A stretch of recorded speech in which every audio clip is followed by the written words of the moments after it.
Welcome once again to the Conversations That Matter podcast. I'm your host, John Harris. I hope everyone is doing well out there and ready for a new year. 2024 here we go, and 2025 here we come. Is that how you say it? Well, we're leaving behind 2024. That's what I'm trying to say. And we have actually a New Year's Eve service at my church. I'm the only church, the church I go to now is the only church that I know of that does New Year's services.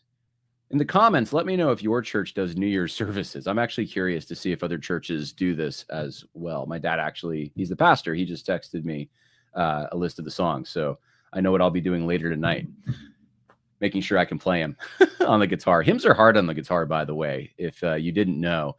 Some hymns are easy, but some of the older hymns that have like 50 million chords in them and you need like every syllable is a different chord, they could be a little tricky. So I usually have to go through and check them out and make sure that I'm capable. Usually I am, though. Usually I am. Anyway, it is late. Well, it's only a little after 8:30. Feels late. Maybe it's because I have a daughter. I don't know. I have a kid. When you get kids, late comes early or early comes late. I've been tired the last few days, earlier than I usually am, and maybe it has something to do with that, but it might have something to do with the fact that it is Christmas, New Year's time, and that's just a time when you eat a lot, and when you eat a lot, you sleep more, and it gets darker earlier, and you're with family and friends, and you're rushing here and rushing there, and having a good old time. So I hope you're having the same kind of time I am. Actually, someone just already said in the comments that we're doing a New Year's Eve service and a game night. Wow, a game night. We're not doing a game night. You know what we do is like testimonials. So people will talk about that year and what happened that year in their lives, what God taught them, what they perhaps would like to do next year. So resolutions are part of that. I actually just preached a sermon this past Sunday at another church on the topic of New Year's resolutions. So I will try to post that. I have to rely on them to post it first. So if they have posted it, I will post it by tomorrow night. So that's up there for New Year's. But I looked into the topic and I have some New Year's resolutions. I think the big one for me is I want to meditate on the Word of God, not just in the morning, but morning and night. And I want to book in my day. I've just thought about that David did that it's important to make sure that you're reminding yourself of who you are, which I think that's what that does. It reminds you of the fact that you're a Christian, that you have this higher calling at the beginning of the day and then at the end of the day. So you can evaluate what's been done at the end of the day. And of course, at the beginning of the day, what you're about to do. So that's one of the things. You could pray for me on that I would keep that and make sure that I don't, like so many resolutions that people have, get off the rails in April or something. I don't think so. This is doable. I don't try to pick resolutions. I made this mistake before, picking like too many of them or ones that were just too hard to achieve. This is a very easy one. So anyway, I appreciate prayers on that. And I'm trying to think. I think some in my head that aren't quite formal. They're just kind of like, I'd like to do better at this or that. I'd like to, I already kind of work out, but I'd like to be better at it, right? Things like that. So anyway, let me know if you have a New Year's resolution. And if I see it in the comment section, I'll definitely pray for you that you'll be able to fulfill that and have a wonderful new year. Well, we are 4 minutes into the podcast, and I would be doing you a disservice if I did not let you know about one of the greatest products out there if you like ranch dressing, because we just had Christmas, of course, and I said, I'm going to give ranch dressing to my relatives. And of course, we did that. We gave ranch dressing. And it wasn't just any ranch dressing. Who gives ranch dressing as a gift, right? Well, once you taste Lori's Lunchbox ranch dressing, you will understand what I'm talking about. Looking far and wide for the best ever ranch dressing, I am excited to introduce you to Lori's Lunchbox, where they've developed the best buttermilk ranch dressing I've ever tasted. Their buttermilk ranch is made with whole foods and chiefly organic, ensuring the highest quality and freshness with every taste. Lori's Buttermilk Ranch delivers a rich and creamy flavor that will elevate any dish it accompanies, whether you're dipping your favorite veggies or dipping your hot and crispy fries or drizzling it over a crisp salad. Lori's Buttermilk Ranch is sure to become a staple in your kitchen. When I first tasted her dressing, I knew I never wanted to go back to regular ranch. I myself use it on both salad and pizza, and it impresses any guest in the Harris home. I invite you to experience the difference that Lori's Lunchbox can make in your meals. Order now at www.lori's.com www.lorieslunchbox.com. That's lorieslunchbox.com. And when you first order at least 5 packets, please indicate in the notes section that you heard about them on the Conversations That Matter podcast to receive a free packet of their buttermilk ranch. Happy ranching. All right. Well, there you go. Lori's Lunchbox ranch dressing. There's nothing like it. Check it out. Put it on your pizza if you want. I know that's kind of a California thing, but I do it. There's so many things you can put ranch dressing on. I like the raw vegetable dip thing because cooked vegetables, I don't know what it is. I mean, if you do it right, it's okay. But even though I grew up with that, I've never liked it as much as raw vegetables. Having some raw broccoli or raw carrots, dip it in that ranch. There's, I mean, I was going to say there's nothing better. That's not true because barbecue's better. You can put ranch on barbecue. I haven't tried that yet, but I think it's pretty good. So check it out. What's your favorite thing to top with ranch? This is a great question checked off because I get so many controversial questions. I've gotten a bunch today about Johnny, you talk about this and that. And honestly, these are the questions that I enjoy answering. What's your favorite thing to top with ranch? Man, I like a good salad, of course. I mean, that's what you're supposed to use for ranch, right? But I already mentioned pizza. What else do I use ranch for? You know what I've done? And this is, oh man, people are gonna think I'm weird for this. I don't do this every time, but I've been known to put it on other things. I've put it on hot dogs and hamburgers before. I've used some ranch dressing. And usually with other things, I'll put like, I like to stack the layers on a hamburger. So you have like usually you have to put like something that's going to not make your bun soggy, right? And will capture all the moisture from the other elements of the burger. So maybe some, if the lettuce isn't too soggy, especially if it's crisp, you could put that on, surround your burger with that. And then 2 different condiments, one at the bottom, put ranch, one at the top, put the barbecue sauce or something, put some cheese. And so I'm getting hungry now. Some bacon, some onions, maybe some peppers, a little bit of peppers in the middle with your beef, and that's it, man. Also, if you toast the bun, that's better. So those are my tips on. Oh, hot wings. So yes, hot wings. Why didn't I think of that? Obviously, yes, of course I use ranch. I use sometimes when I'm out and I get wings. There's this great wing place near us. I love it. It's called McGillicuddy's. They have the best wings. I've never had any wings that are any better. But, they will ask you, do you want blue cheese or you want ranch? Those are the only flavors. And it depends on the mood I'm in. Sometimes I will get blue cheese. It's the only thing I think I will have blue cheese on. I won't have blue cheese on a salad. That's just weird to me. But I will have them with wings. But more often than not, I probably do get the ranch. But it's not Lori's Lunchbox. If it was Lori's Lunchbox, I wouldn't even bother with the blue cheese. I would just do that. I mean, I'm not going to bring that into the restaurant. That's just weird, right? So you got to go with the condiments that they have, but maybe someday Lori will be able to get herself into some of these restaurants. Have you ever tried tortilla chips and ranch? No, just tortilla chips and ranch. I've never tried that. I have done like, I don't know, I'm kind of weird for this, but like sour cream and onion lays and just put mustard on them. I've never known anyone else to do that, but I think it's great. But no, I've never done that. Carrot sticks, salad dress. Yeah, that's the normal stuff. And pizza, of course, not as normal, but yeah, that's what you do with it. I mean, if anyone else has other ideas, put them in the comments and I'll check them out because I love to experiment. All right. Well, we do have some things to talk about today that are a little more serious than perhaps ranch, although ranch is pretty serious. I mean, I do like my ranch, but I want to talk a little bit about Jimmy Carter first. And this is in relation to some posts that I made on X that some people were wondering about. Understandably so, by the way. I understand it totally. I was raised in a home. I'm sure my parents probably, I don't want to speak for them, but I'm pretty sure they probably would look down on Jimmy Carter. Like they think of him as not necessarily the greatest of presidents. And my dad has said as much to me, especially related to sitting in line and waiting for gas, rationing gasoline. And so, I was raised with that. And obviously, I didn't live through the Carter presidency, but I didn't think much of Jimmy Carter. And I'm not going to claim to be an expert at all. I'm certainly not, far from it. In fact, I almost debated, do I even talk about this? But I already made some posts on X, so I'm kind of committed at this point. I got to share some of my thoughts, even if they're incomplete. I've started to rethink Carter a little bit. And a lot of it has to do with the influence of Brian McClanahan. If you listen to the Brian McClanahan podcast, I don't really listen to a lot of podcasts. I know it's weird because I'm a podcaster, but Brian McClanahan, if I do happen to listen to a podcast, I'm not listening to an audiobook and I'm going to listen to a podcast, it's either going to be usually like Brian McClanahan or the Aaron McIntyre show, or there's a very select few other podcasts that if I like the topic, I might listen to them. But Brian McClanahan's podcast, and he does two of them, the Brian McClanahan show and the Abbeville Institute podcast, I enjoy.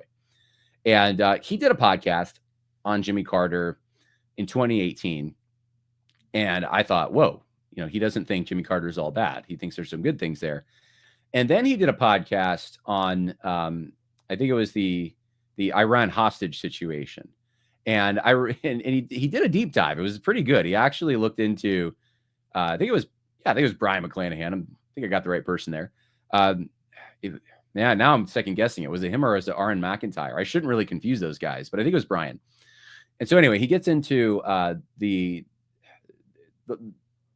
standard narrative and basically refutes it. Talks about how really it was the incoming Reagan administration guys who were kind of foiling Carter, and probably no one in this audience wants to hear this. And again, it's not something I want to get into the details on, but I'm just telling you as an autobiographical sort of reason. I haven't listened to it now for years, but I heard this podcast and I thought, wow, that's very interesting. I didn't realize that, maybe Carter wasn't, at least in that particular incident, the appeaser I thought he was. Now, since then, I think he's been buddy with Yasser Arafat and Fidel Castro, and his solution for the Middle East wasn't, I don't think, a smart solution. And he's, buddies with terrorists. I don't know how you can dispute that. It just seems like that's how he is. He seems like, though, also just a good-natured guy who kind of gets along with everyone and maybe lacks discernment in that area. That could be the case.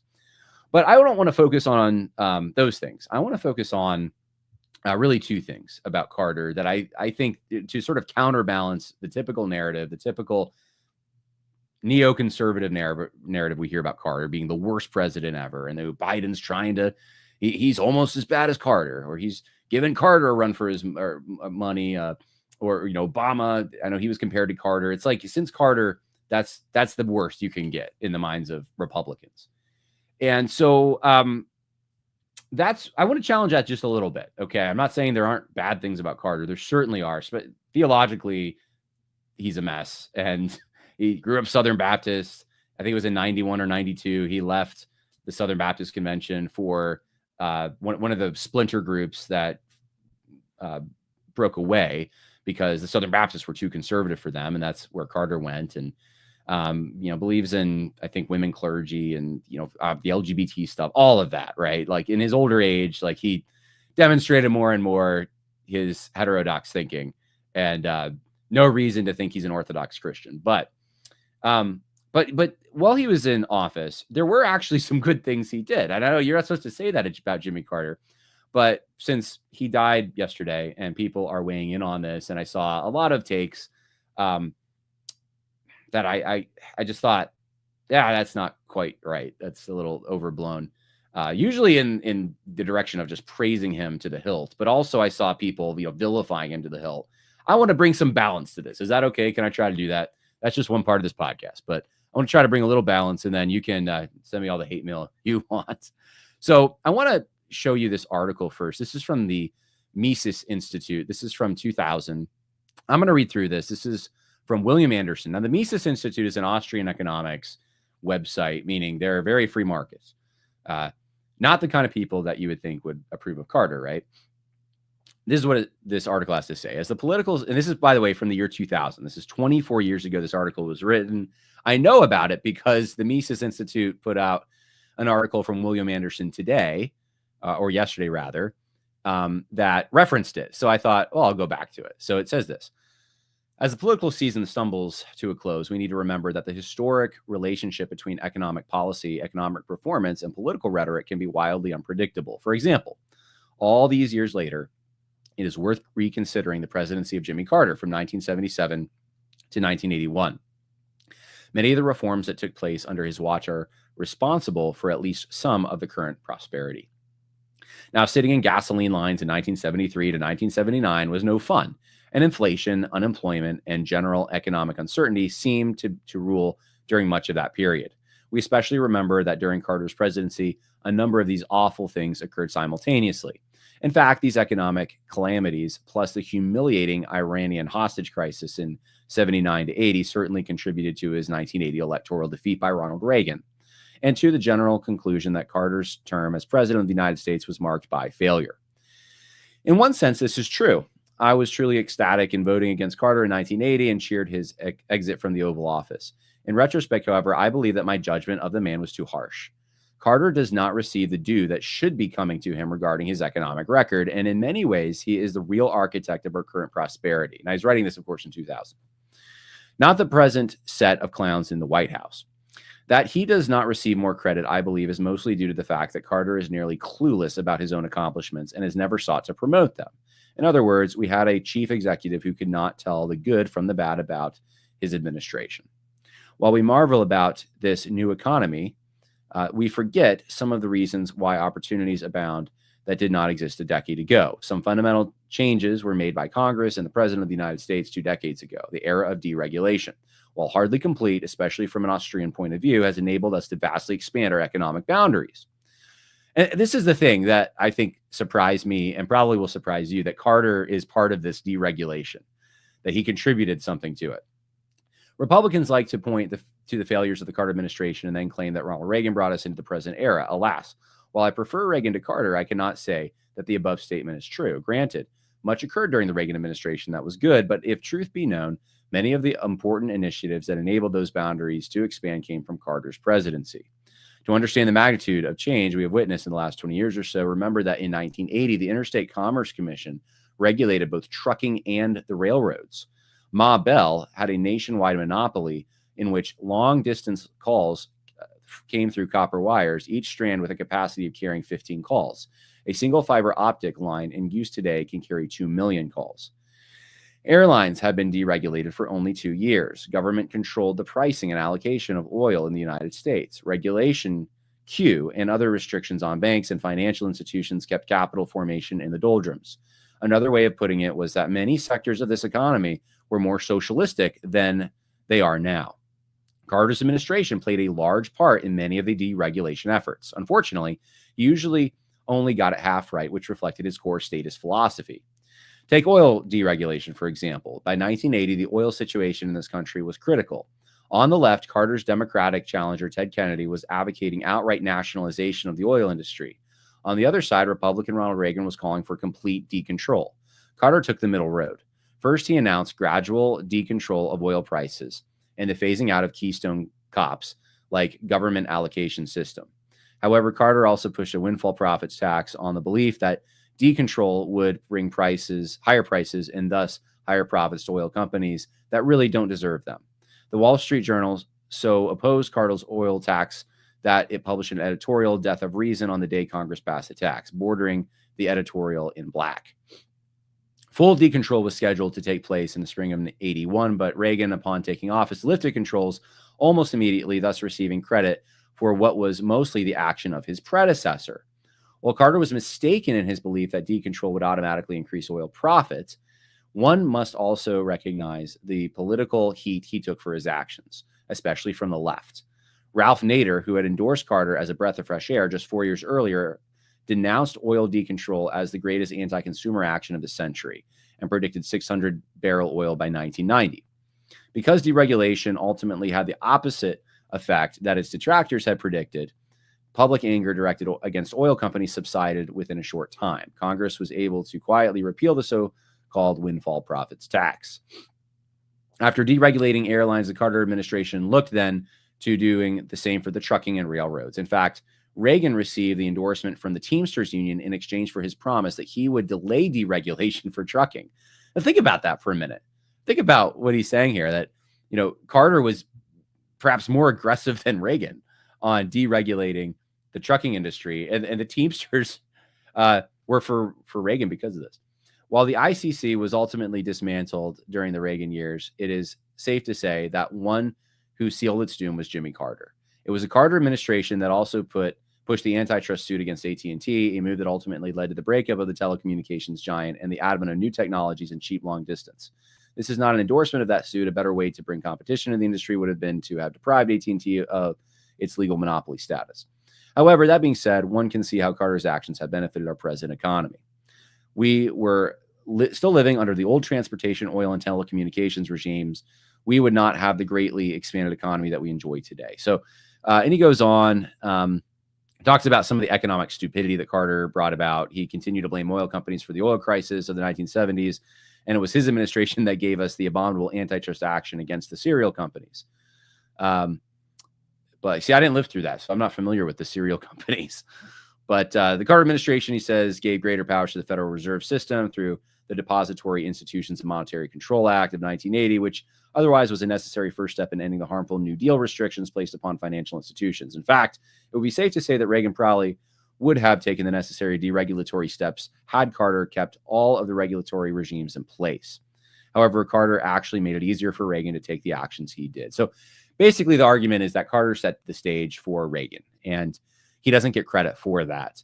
And then today, of course, in the Mises Institute, William Anderson did a follow-up, and that's where he referenced this piece, but talks about a lot of the deregulations in more detail, and also adds to it this. He says, inflation has been a problem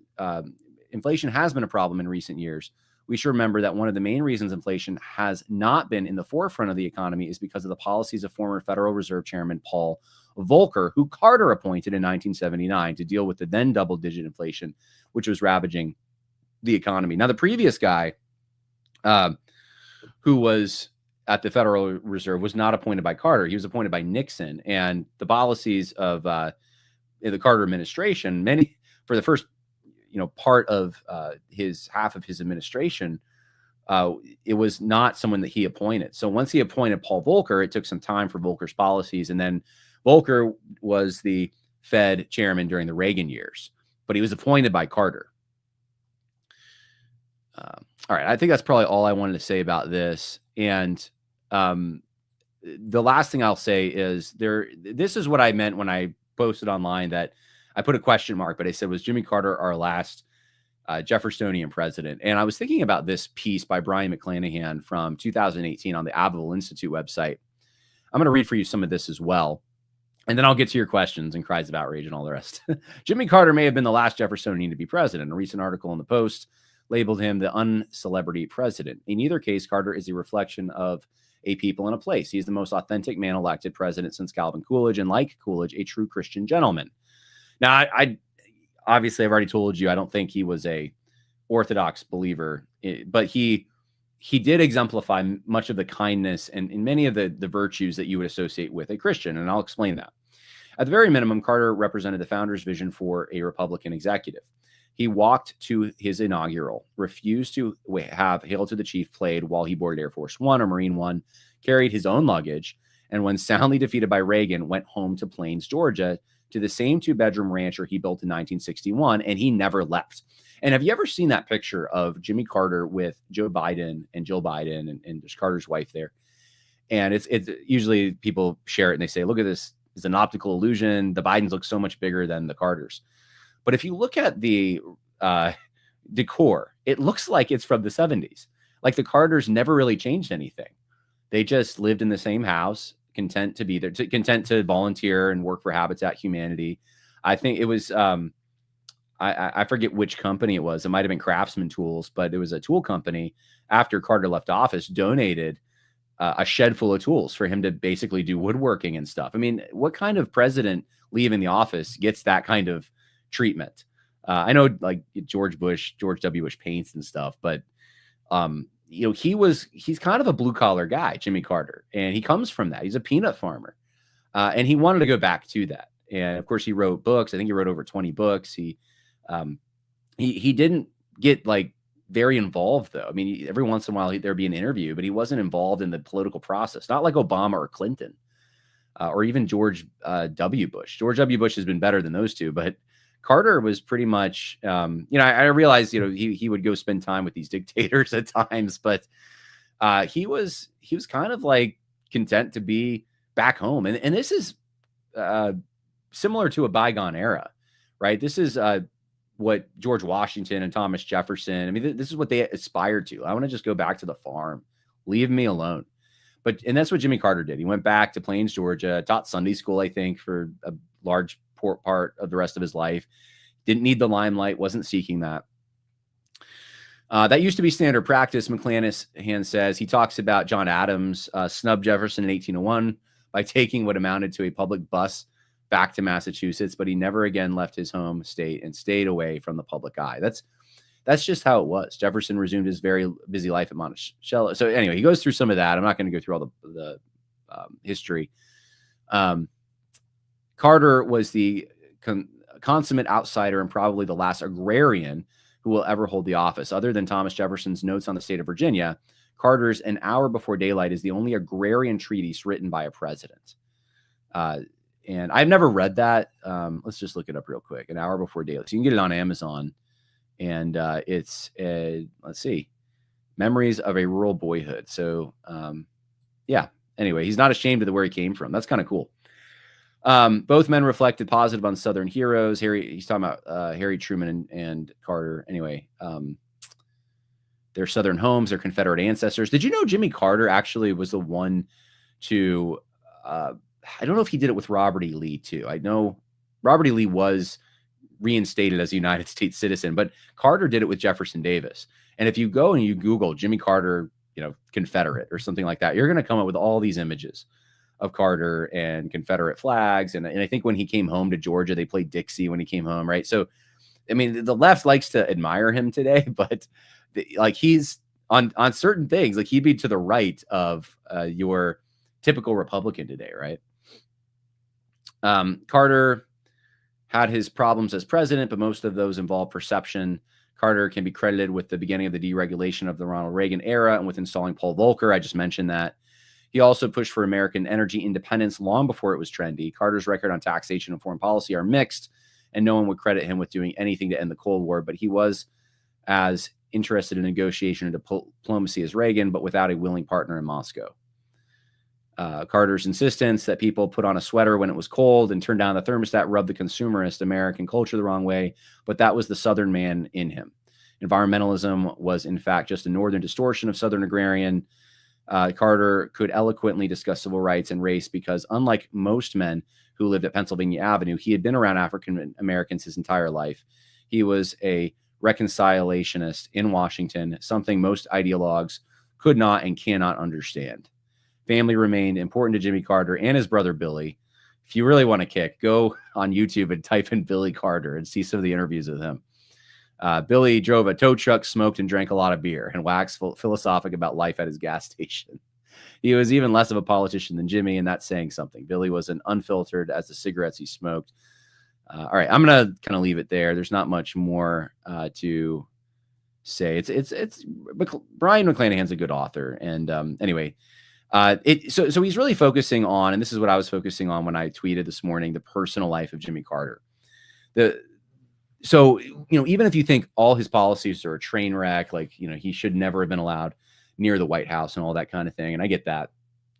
Carter, the man, was someone who didn't have these aspirations that the celebrity president culture of today has. That's a refreshing thing. That's, a hat tip to a bygone era. And it's something Carter never changed who he was. In fact, a friend of mine got to interview Carter, and he posted on Facebook today, it was at Liberty University, that when he interviewed him, Carter was one of the most down-to-earth, just normal people he had talked to.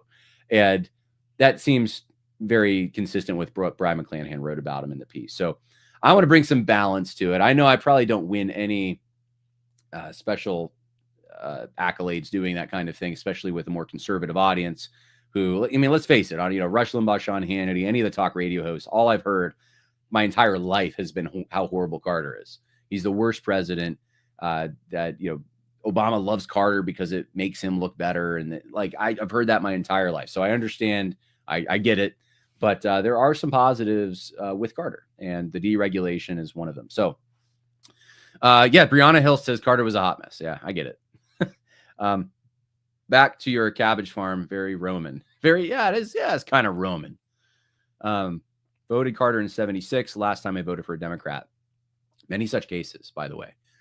Carter was an evangelical, right? That's how he promoted himself, at least. And that's, people voted for him. I think like even Leonard Skinner campaigned with him. I mean, he was like the Southern evangelical guy in the White House. And at the time, people thought evangelicals might be trending more towards the Democrats.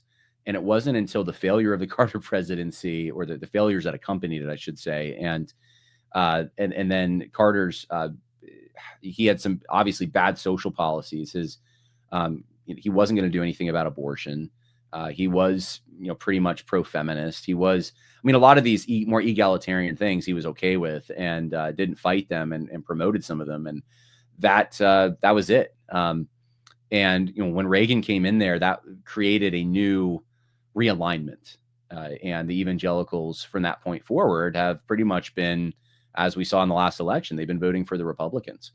But it wasn't always the case. And Carter was really the last president who probably, if you did a poll, would have picked up the majority of evangelicals, or at least a sizable minority of them. I would assume I haven't seen the polling, but I'm assuming he probably got the majority. All right. Well, let's see. We have a lot of, Carter was a horrible president. Yes. Lived through 17% interest to buy our first house. Yeah, I know.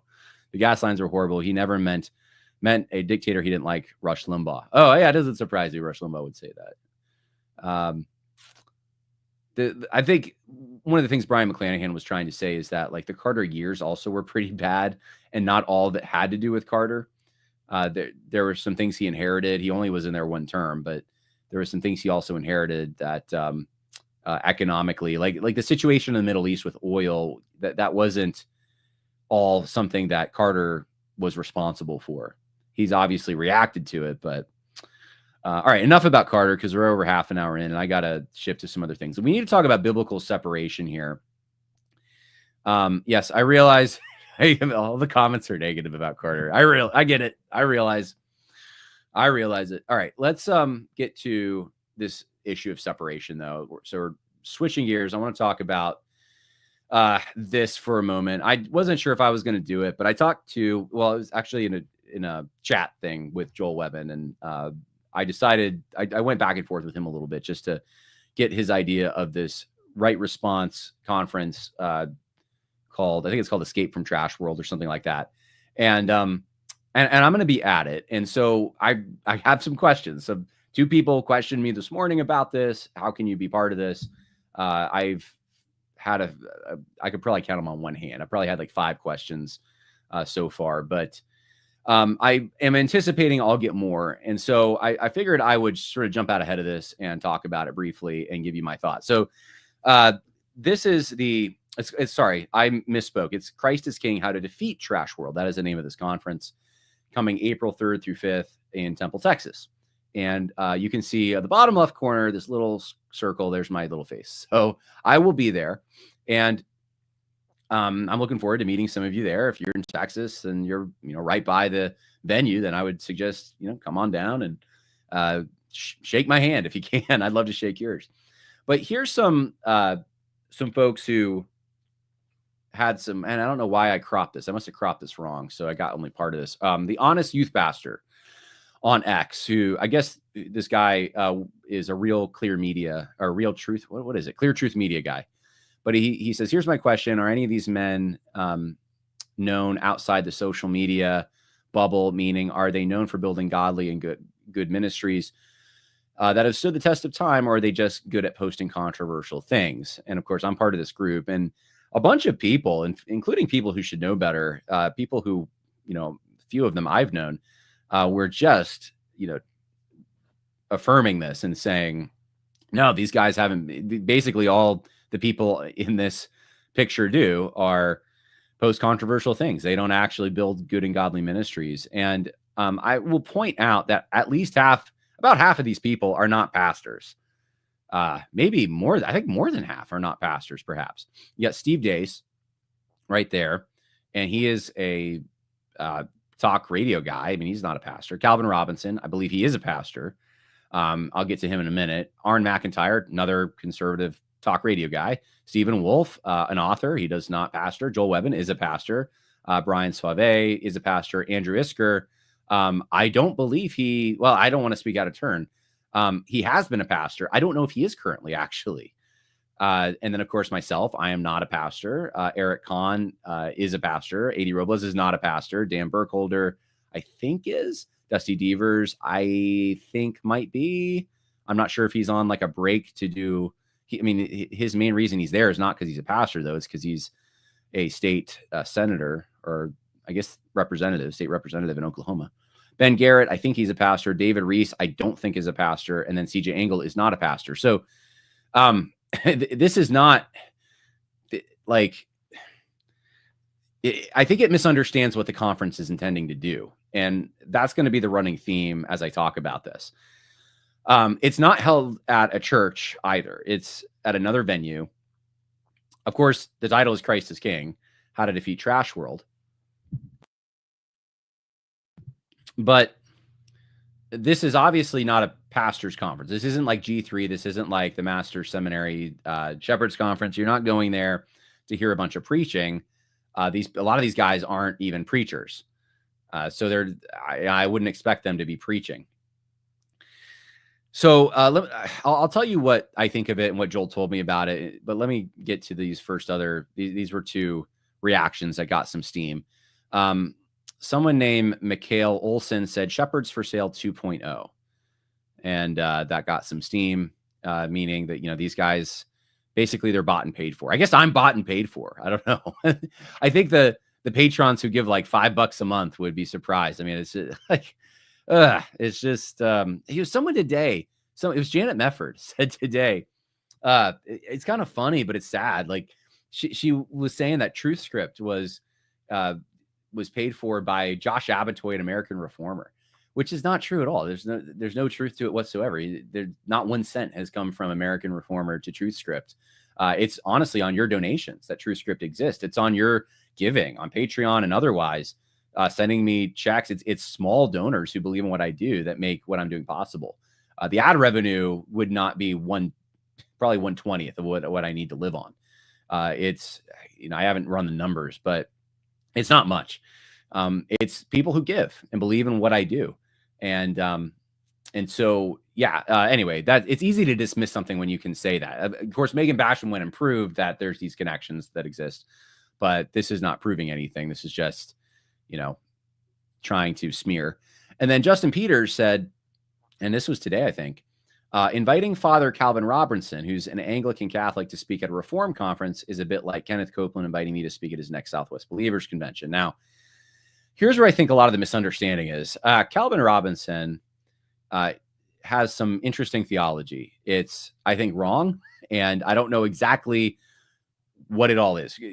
He's actually been on this podcast before, and we briefly spoke after he was on the podcast about theology, and I did not get into a lot of detail with him. He's a busy man. I didn't want to spend all day talking about all his different beliefs, but Calvin Robinson made a name for himself.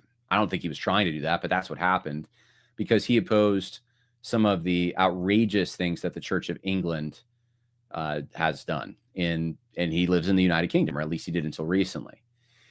And he wanted to be a rector in the Church of England and was not able to. I don't remember the details of the story. I talked to him about it, but that's his claim to fame. Like he actually tried to do something noble and opposed Trash World, okay, which is what this is about. Trash World. That's the phrase that's being used to describe all the things in today's society that are out of order, not in conformity to God's order he's laid down, mostly in the creation order. So Calvin Robinson fought that, and that's why he was on this podcast. Now, Anglicans, I assume if you're Anglican, not necessarily Church of England, the rainbow flag type, but if you're someone who opposes that and you're Anglican, I would assume you're a believer. You're an Orthodox believer. You believe in the 39 articles. And apparently Calvin Robinson has a soft spot for Rome. And he is in a denomination which apparently is not in communion with the Roman Catholic Church, but he wishes it were. And he has said some things on social media, even today, that lead me to believe he is at least somewhat into the Mariology, although I'm told that He doesn't believe Mary is a co-redemptrix with Christ.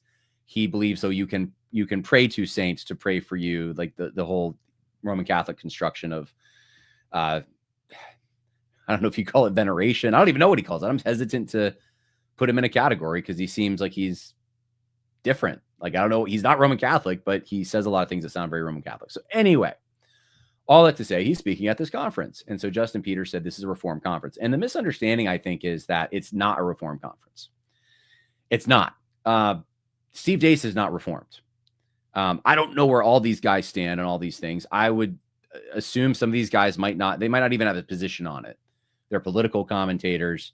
It's not a Reformed conference. We're not talking about the Reformation. We're not talking about the solas. We're not talking, I mean, it'll come up maybe, but that's not the point of it. It's not about tulip, or it's not about theology. It's about really one basic thing, and that is defeating trash world. And so that's what Joel Webbin told me when I asked him about it. I said, okay, so explain to me what your thought is on this. I'm getting questions about it. I'm going to be at this conference, and I do think there is an appropriate distance that does need to be there. You need to make sure that you're not having fellowship light with darkness. So you don't want to give the impression that someone is a Christian or safe to listen to, or on soteriology when they're not, and that kind of thing.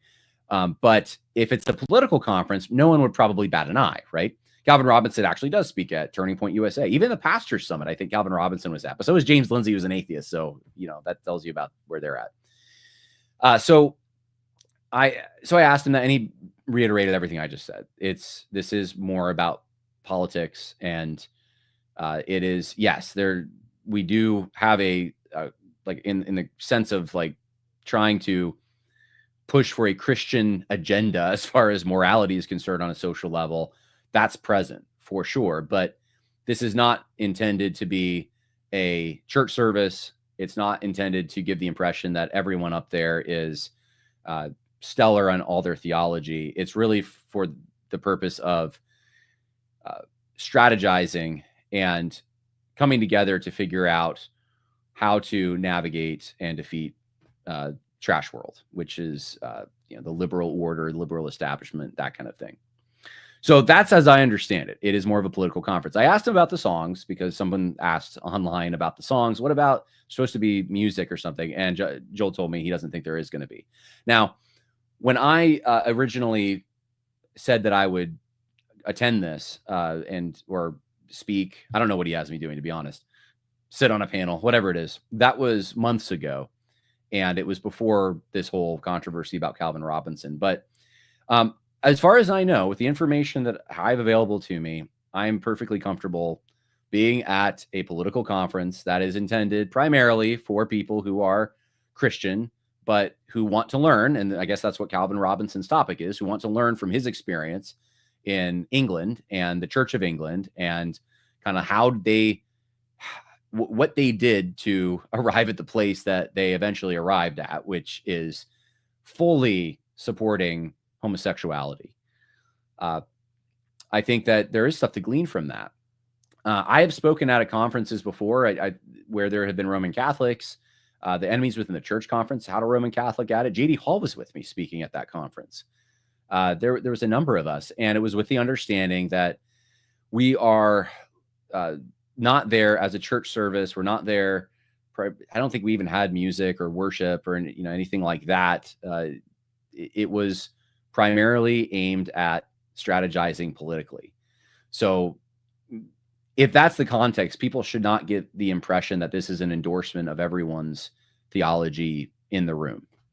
Now, this also came to my attention because it's not the only conference. Oh, and by the way, here it is. Christ is King, How to Defeat Trash World, Right Response Conference.com. And it talks about the purpose, why from Pastor Joel Webbin, the purpose for it and why they're doing it. So you can check that out if you want. Now, this also came to my attention, the Christianity and the Founding Conference that is coming up, which I am hosting, and along with Jacob Tanner from Eschatology Matters. That is in Selinsgrove, Pennsylvania. And the question for me is, I got Paul Gottfried coming. So it's a similar situation. And so this I'm much more comfortable and free to talk about because I'm the one planning it. So We have Sam Smith, who's a Baptist, Stephen Wolfe, who's Presbyterian, Jared Lavelle, who's Anglican or part of the Anglican tradition. He is uh, part of the, well, actually, no, he is part of the Anglican, North American Anglican, I think, is the denomination he's in. Zachary Garris, Presbyterian, Sean McGowan, Presbyterian, Jacob Tanner, I think, I don't want to speak for him. I think he's leading Presbyterian. I hope I'm okay saying that. And then myself, who non-denominate. Am I the only non-denom? I think I might. Well, Sam Smith might be. I think Sam Smith and I are both non-denominational, but Baptistic type believers. And then there's Paul Gottfried. Now, what's Paul Gottfried doing there? He's a professor. He's a political commentator, editor-in-chief of Chronicles magazine. Why would you have him? Well, it's very simple. He not only does he live in the area, so he's not far, so he's easy to get. I don't have to even give him a hotel room or anything. I think he could just show up. He is going to come from an outside perspective and tell us about the accomplishments of Protestantism and the contributions of Protestantism to the United States of America. And here it is. Sorry if I wasn't showing everyone this. There you go. You can see it now. So that is the conference, and now you can see there's the people. Now, the thing about Paul Gottfried is I asked him about this. Because he's Jewish, and I didn't know if he was practicing some form of religious Judaism, but apparently not. And he told me that he considers himself to be a Christian. And I said, really? What kind of Christian? And he said, Protestant. That's what he said. Now, I don't think he goes to church. I don't, as far as I know, he is not a born again believer. Maybe this conference will be the thing, because we will be sharing the gospel. I'll make sure that it's shared. But he is coming from the outside as someone who is a cultural observer to affirm what all of us Christians are saying about Protestantism. And I think he's going to be the last speaker, and he's going to basically, and I will make sure there's a separation there, and people know he's coming from the outside. He's not coming as a Christian or a pastor. He's coming as someone from politics and academia to affirm what we've been saying. It's actually a form of cultural apologetics. It bolsters what we're saying. And the whole thing, though, I think is going to encourage Christians. And it's really targeted at Christians. But if you're not a Christian, you're welcome to come. And I think it might be of interest to you. This is the kind of thing that Christian schools or colleges should be doing, and so many of them don't. And so it's up to parachurches like TruthScript to put it on. I will be announcing actually very shortly. I've actually just got the menu back from the caterer. We're going to be doing a VIP dinner that you can sign up for as well if you choose to. So more coming on that. But I wanted to explain my rationale behind that, and then give you some broader thoughts on separation. And so biblical separation is something that's very important to me. We focused on it. I can't remember if I've done an episode on it. I may have at one point on this particular podcast. It is possible. But biblical separation, I think of 1 Corinthians chapter 5, verses 10. Is it 10? No, not for, sorry. 2 Corinthians is what I think I'm thinking of. Yes. 2 Corinthians chapter 6, verse 14, right? This is the classic passage.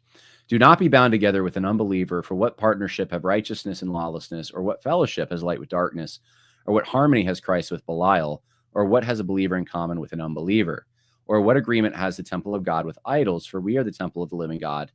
And this is the thing that I wanted to stress. This kind of unequally yoked, your translation might say, this kind of being bound together is when you're going in a direction. It's a word picture.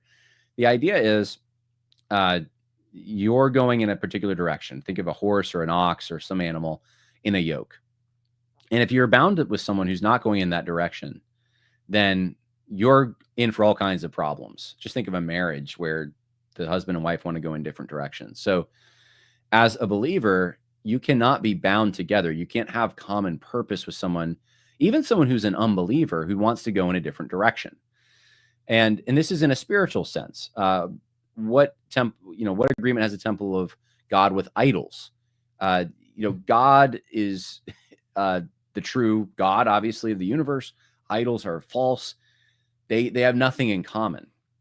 Now, does that mean you can never interact with anyone who's not a Christian? Obviously not. And that's where I was mentioning 1 Corinthians 5, verse 10 says, I did not at all mean with I'll go back actually to verse 9. It says, I wrote you in my letter, St. Paul, not to associate with immoral people. I did not at all mean with the immoral people of this world, or with the covetous and swindlers, or with idolaters, for then you would have to go out of the world. But actually, I wrote to you not to associate with any so-called brother if he's an immoral person, or covetous, or an idolater, or a reviler, or a drunkard, or a swindler, not even to eat with such a one.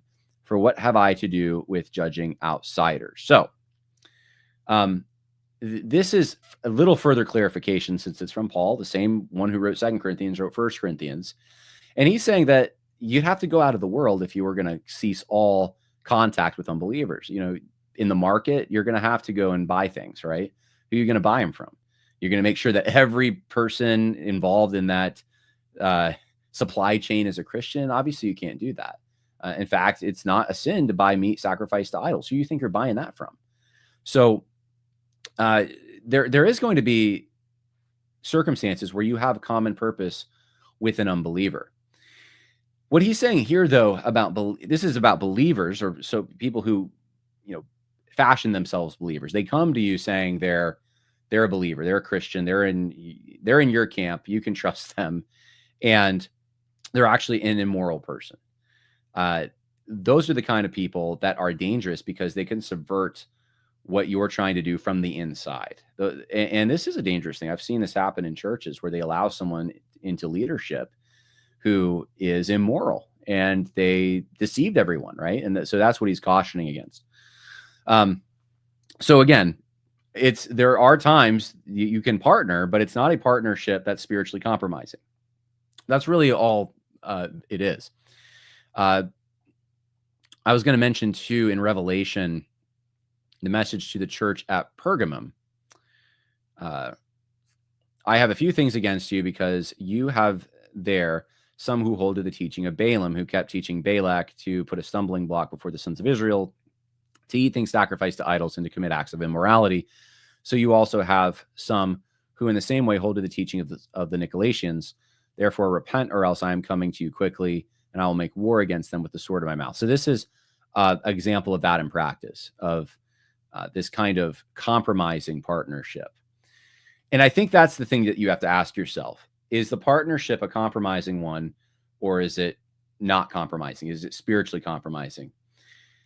And I don't think that going to a pro-life rally with Roman Catholics, or even Mormons, or even atheists who are inconsistent, but they are with you on that issue, and they have a conscience that seems to work on that issue. I don't think it's wrong to be at a pro-life rally with those people.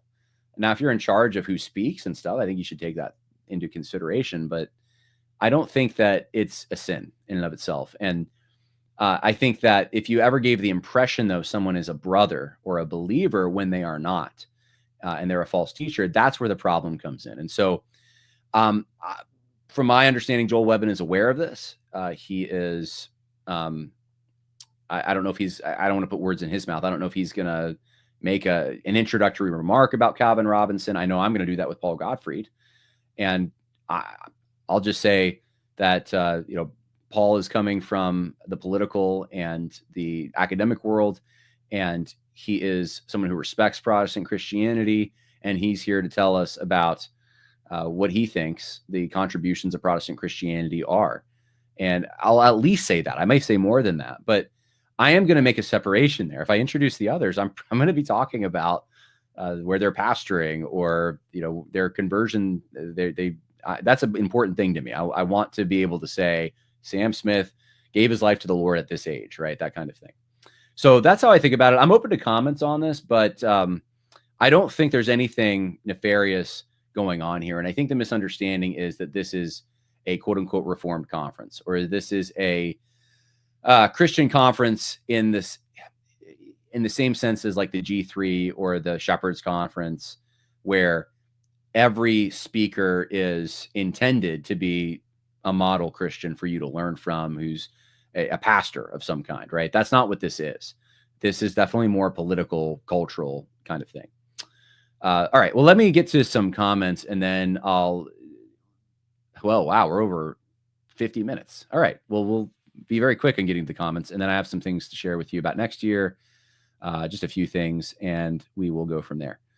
Make sure you put a question mark if you can, just so I know it's a question and I can see it in the comment section there. Yeah, I did have a little face. What's up with that? Yeah, to John's little face. I don't know. I'm one of the tier 2 speakers, I guess, which is fine. Totally fine with me. John interviewed Calvin. Great interview. Look it up. Thanks. Appreciate that.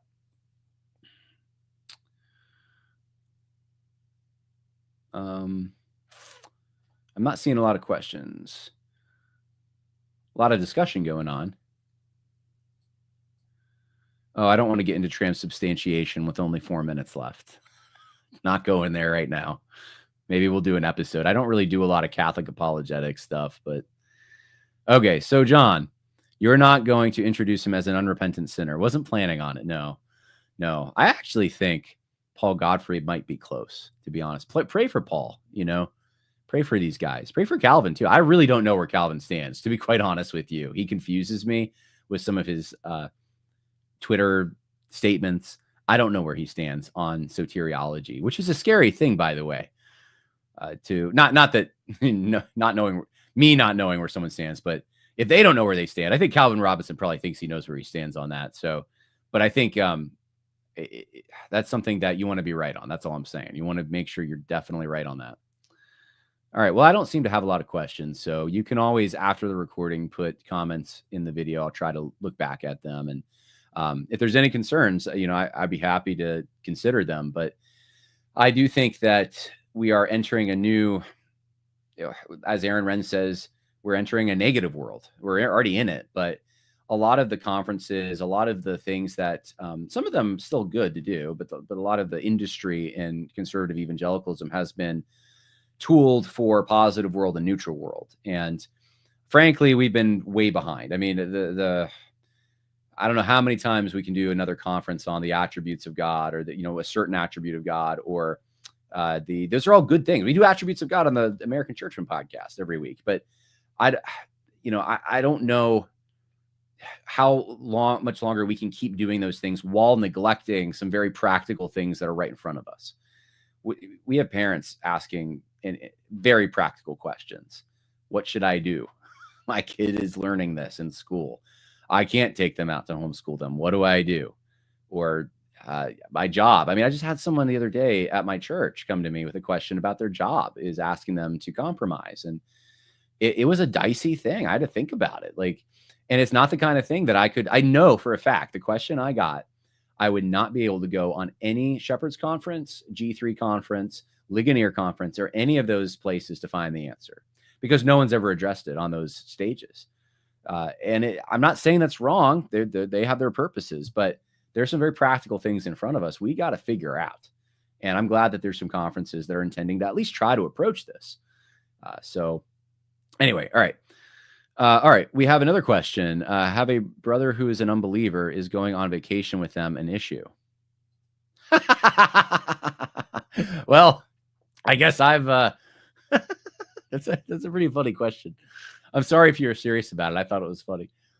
Yeah, I guess I've broken that one, right? I've gone on vacation with my family at points in time when one of my brothers was not a Christian. So I have had partnership with unbelievers. I've actually even laughed with them and played games with them. I know, right? I'm sure that's what Paul was talking about. Oh my, that's great. All right, let's switch gears and just talk about the year a little bit. I shared some stuff on Patreon. And by the way, if you're not a patron and you want to be, you can go to the link in the info section for this video. It's the first link. And anyway, I sent a little picture of my daughter and gave them a little bit of an update. But I wanted to share some of what I shared, not all of it, but I'll share some of it with you. And some of it is specific to patrons. So maybe it'll incentivize you. I understand not everyone can do that. I totally get it. And the economy's been tough, but I'm hoping with the Trump presidency, things will get better, right? This past year, some of the things that stuck out to me, and this is not exhaustive, but some of the things that we accomplished, and I mean we sincerely. I don't think this is me. This is not about me.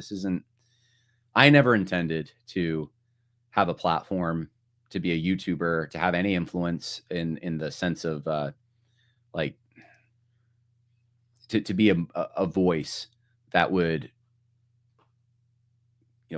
be someone that Christians, broadly speaking, in the country listen to. It just wasn't me. Uh, I care about the truth. I care about the cause, the mission. I don't want to see evil people and evil ideas take hold. That's what motivated me to start podcasting, and it just blew up from there, without me paying for any advertising, with none of that. And it really, it's all because of the Lord, but it's all because of you too. I mean, the Lord's used you to spread the word when you share it on social media, when you rate the podcast, when you get the word out there about it, and you buy the books. And I have another one coming out soon. I just finished it. You do me a great service, and I'm just more than happy to see the Lord blessing it. That's the thing that matters to me. I don't know that I'll be doing this forever. I'm maybe at some point, if I'm serving in a pastoral role or something, I will continue every once in a while to put out a podcast. It won't probably be as regular. It's not going to be like it is now. And that's okay. I think different phases of life look different for everyone, myself included. And in the way the online world's now, you rise, you fall, numbers go up, numbers go down. But for this podcast, we've seen some steady and I think healthy growth. It's not been a rocket ship to the moon. Which is fine. Some people have that, but usually those guys, in my experience, don't last as long. It's a fad. We've seen some healthy, stable growth in this podcast. And so I guess I'll start with that. I'll just say this last year on YouTube, we had 2,044,776 new views. Those are new views for the year. 6,871 new subscribers for 2024. So I forget where I'm at. Well over, I think, 51,000 subscribers on YouTube. For the audio version of the podcast, 994.5 thousand downloads for 2024 and 18,298 downloads a week for 2024. I've been able this year to write for American Reformer a few times, for TruthScript a few times. And then recently, I've never really explored outside of TruthScript and American Reformer and those kind of publications that I'm familiar with. But I did write for the Federalist and Chronicles, and actually they both took my pieces, which I thought I should apply more often. I don't really do that, but I think I'm going to do more of that in 2025. So that was really good to see. In fact, my dad told me he was reading some curated news. I forget what website it was. It might have been the American Family Association, and they took this article from the Federalist, and he's reading it, and he said in the middle of it, he thought, man, that sounds a lot like my son. And then he looked at the end and he saw the author, and he thought, oh, it is my son. So anyway, I'll probably be doing some more writing for the Federalist and for Chronicles and for other outlets. I was able to be a big part of the David Platt documentary that went out there, and it was a hard thing. I mean, I flew down to DC. I was I think I did all the interviews except one or two, and it was grueling. I mean, it was a lot of people over the course of a day. I forget if it was a day or 2 days, but I think it was 2 days, but a lot of tears shed. It was emotional, a lot like the FBC Naples documentary, but I was an instrumental part in that. And, it's really with your support that I'm able to do those things. So I appreciate that. Obviously the 1607 project was one that I would say 90% of that film I made. The filming, the editing, I had some help with the editing, but that was a lot of work, and it's out there now. You can go on YouTube, check out 1607 Project, 1607project.com. I think I still have up there. There's a book that accompanies it, but the documentary was something that I did, and it was a lot of work. It was traveling, filming people, editing, finding B-roll, all of that. And I'm very proud of it and how it turned out. So thank you for that. The Abbeville Institute did underwrite much of that project, but there's no way I would have been able to do it without the support that I get from folks like yourself. There really isn't. I mean, it's heavily subsidized by myself too, with time and money and that kind of stuff. So, and then of course, What else? There's many speaking engagements over the last year. There will be many more this next year. Some of them TrueScript planned, and some of them for this next year, TrueScript is going to plan, and they're going to be bigger. And we're scaling up, guys, at TrueScript. So I'm happy about that. I do have some more documentary stuff that I can't really talk about. I shared a little more with the patrons, but I can't really say much more about it. And one of the things I'm going to be doing with Patreon is I am going to be doing at least 10. I'm committing to at least 10 special, whether it's essays, it probably will be videos. It's going to be 10 videos for them. I already have the first one recorded on Reconstruction, and it's for patrons. So if you're someone who is subscribing on Patreon, if you're not, by the way, just message me and I'll send you a link so you can get the private link to see this 2.5 hour podcast on history podcast on Reconstruction. I think you'll like it. But I'm going to be doing more of that, more book discussions. You can expect that in the coming year. I do have the table of contents, by the way, for the book. It's called, this is the working title, Against the Waves, Restoring Christian Order in a Liberal Age. That's what the working title. And I'll just read for you the 16 chapters. Regaining Reality, Appreciating Nature, Friendship and Community, A Rightly Ordered Love, The Religion of Liberalism, The Proposition Nation, The Soul of America, What is a Nation, Conservative Nazi Hunters, The Woke Right Myth, The Inescapability of Identity Politics, The War on Definitions, Our Leadership Crisis, What Makes a Leader, Act Like Men, Power is Not a Dirty Word, Lessons from the Woke Church Controversy, The Way Forward, and Will America Experience a National Revival? And then in the appendix, I have a few things that I've written for other places.